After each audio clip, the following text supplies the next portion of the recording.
Sa video na to ay malalaman ninyo kung magkano nga ba ang total expenses namin sa aming Vietnam trip kasama ang itinerary at tours na aming pinuntahan. Let's go!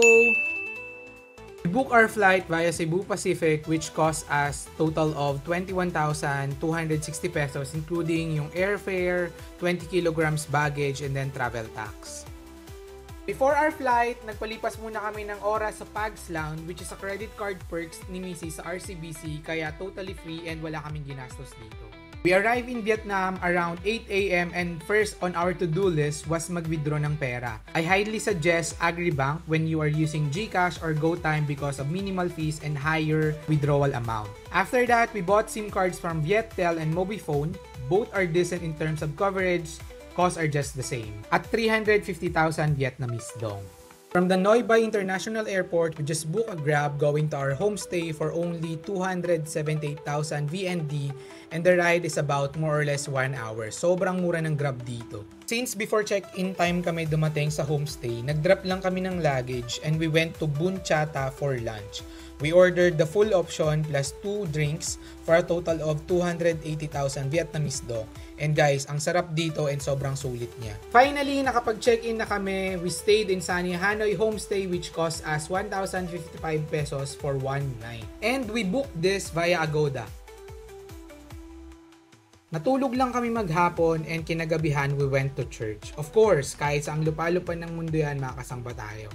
After church, we went to Beer Street kung saan ang daming tao and sobrang ingay. We went there for dinner and nagpahinga na rin kami after. Day 2, we started our day ng Grab going to Tom's Cafe and we choose 1 PM sleeper bus para makapagpahinga kami and hindi naghahabol ng oras.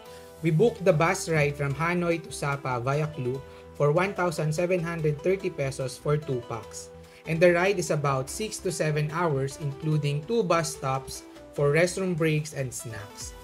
We arrive at Sapa around 8 PM and we just book a Grab from the bus terminal going to Valley View Sapa Homestay where we staying for 3 nights and we book it via Agoda for only 4,132 pesos or 1,377 pesos per night including breakfast. We just had a quick rest and went for a hot pot dinner near the Sapa Lake for 500,000 Vietnamese dong. Day 3, walking distance lang yung Moana Sapa sa accommodation namin and we arrived there in less than 10 minutes. We went to Moana Sapa around 10 AM. The ticket cost is 90,000 Vietnamese dong per pax including na yung complimentary drinks. We just enjoyed the beautiful scenery and attractions of Moana Sapa and for me, it's sulit and ang sarap talaga ng coffee. After that, we book a Grab going to Alpine Coaster. The ride is about 15 minutes and the ticket for the Alpine Coaster is 200,000 Vietnamese dong per pax for a 4 to 5 minutes adventure ride. Highly recommended to when you are going to Sapa. We also availed their pictures for 100,000 Vietnamese dong each. Di ko na siya na-videohan pero malaki naman and then sulit siya for me. After the adventure activity at Alpine Coaster, we went back to Sapa Town for a quick lunch and coffee while waiting for our 1 PM private tour going to Sky Dragon Glass Bridge and Silver Waterfalls. We availed in Klook for 5,854 pesos for 2 packs. First stop is the Sky Dragon Glass Bridge na sobrang nakakatakot at nakakalula. Sa tour, included na yung ticket dito with complimentary drinks na din. Dito rin may kita yung Rainbow Bridge. After that, we went to Lonely Tree which is along the way going to Silver Waterfalls. Napaisip din ako bakit kaya mag-isa lang yung puno doon. Less than 10 minutes from the Lonely Tree nakarating kami dito sa Silver Waterfalls which a 10 minutes hike going up na puro siya hagdanan. We finished our day with a dinner at Okuy Hu to try their famous kalabasa and black chicken. Masarap siya. Hindi lang siya yung usual na panlasa but it's worth it. Day 4 and it's Sunworld Fancy Pan Legend Tour. We booked this via Klook for 4,979 pesos for 2 packs, including na yung round trip funicular to cable car and one way going up to Fancy Pan Peak. Bukod sa Fancy Pan Peak, this tour offers breathtaking views na literally above the clouds. Sobrang lamig dito kaya make sure may dala kayong jacket and sabi nga nila is nag-snow daw dito between December to January. This place sits at 3,143 meters above sea level and this is the highest peak in Indochina mountain range. Tsambahan lang magkaroon ng clear view dito, kaya if makikita kayo ng ganitong kagandang view, swerte mo dahil madalas dito puro clouds lang. Fansipan tour is almost half day kaya wala na kaming ibang ginawa bukod sa funicular viewing sa Mam's Cafe and Restaurant, which is an alternative for Viet Trekking Coffee and Restaurant for less crowd. We also had a barbecue grill dinner while watching the funiculars. After that, nagpamassage lang kami for 120,000 Vietnamese dong and had a chance to sit with the locals for a barbecue food crawl. Day 5, this is our last day in Sapa, kaya nagpahinga lang kami and before lunch na kami lumabas. We just bought a banh mi near the bus station and ang sarap. Sulit for only 35,000 Vietnamese dong. And at 1 p.m. we started to go back to Hanoi from Sapa via sleeper bus which we booked via Klook for 1,730 pesos for 2 packs. By the way, we booked a sleeper bus cabin pero 2 cabins yung binook namin for bigger space. At around 8 p.m. nakarating na kami ng Hanoi and we are staying for the rest of the Vietnam tour here sa Hanoi Calido Hotel. We booked this in Agoda for 6,171 pesos for 3 nights or 2,057 per night, including breakfast. We just had a quick rest and went to Train Street for the iconic train viewing na walking distance lang from our hotel. Kaya we are able to wait for the next 3 trains, kaya sobrang sulit niya. Sobrang daming tao dito and lively ng vibe. Ang dami ding food, beer and coffee shops around the area. The adventure was a great experience and ended our day having a hot pot dinner wherein mostly ng kumakain is mga locals. Dito nga is inasikaso pa kami ng locals and sobrang accommodating nila. Back in Hanoi and we started our day with pho, bread and fruits from our hotel and we will be having some cultural tours today. Top on our list is the Temple of Literature na ang entrance is 70k VND.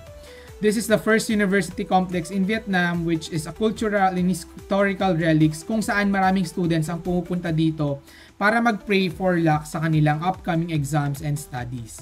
Dito rin makikita yung structure na nasa likod ng kanilang 100,000 Vietnamese dong. Next on our list is the Ho Chi Minh Museum pero closed siya during the day na pumunta kami. So we went back to Old Quarter and had a lunch sa iconic Bun Cha Dak Kim which is a Michelin Guide restaurant. We ordered a combo meal for 240,000 Vietnamese dong per set and sobrang sarap dito guys. Hindi ka magsisisi. This is a must try when you go to Hanoi. For coffee, we went to Cafe Giang na nagpakilala ng egg coffee. We ordered iced egg coffee for 30,000 Vietnamese dong but I highly suggest hot egg coffee na lang yung orderin ninyo. We ended our day sa isang local store where we bought some bags and locally made na luggage. Sobrang ganda ng quality.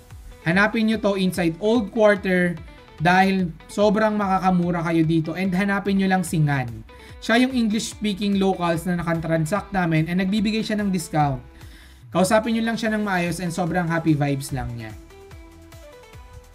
Day 7, ito yung pasalubong and hunting day. Late na kami nagising dahil this is our last full day in Vietnam and gusto lang namin magpahinga. And here are the shops na pinuntahan namin para makabili ng mga pasalubong. Una is a local grocery store na BRG Mart. Mura lang dito guys. Sadly bawal mag-video sa loob ng store pero ang dami naming nabiling kape dito. At iba-ibang klaseng mga candies and pasalubong. Naka almost 1 million Vietnamese dong kami dito and sobrang sulit. Pwede kayo mag-card dito or cash. Next is 1993's gift shop kung saan kayo makakabili ng murang ref magnet. This is a 10+1 ref magnet for only 150,000 Vietnamese dong or 15,000 Vietnamese dong each. Cash lang dito guys.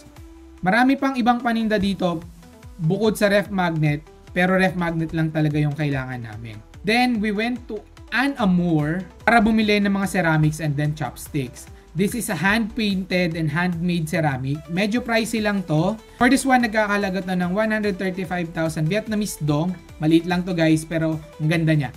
Sulit naman siya for the craftsmanship. For me, I bought a chopsticks, 2 pairs. Isang 70,000 Vietnamese dong and 120,000 Vietnamese dong. Yung isa is Blackwood, kaya mas mahal. Lastly is itong Trang Coffee Shop, kung saan bumili kami ng coffee beans na ipapasalubong namin kay Kuya. Pinili namin yung Vietnam blend na nagkakahalaga ng 120,000 Vietnamese dong or 100 grams. Medyo pricey lang siya guys, pero sobrang sarap based sa feedback ng ML Cafe, which is si Kuya, kanya yung ML Cafe. And of course, guys, lastly, hindi mawawala yung tradisyon namin ni Mrs. kung saan dumadaan kami sa mga Starbucks, sa mga pinupuntahan naming bansa para bumili ng mugs and then tumblers as souvenirs. Mas mura ang tumblers dito, guys, sa Vietnam. Kasi itong dalawang items na nabili namin is nagkakahalaga lamang ng 1 million plus Vietnamese dong.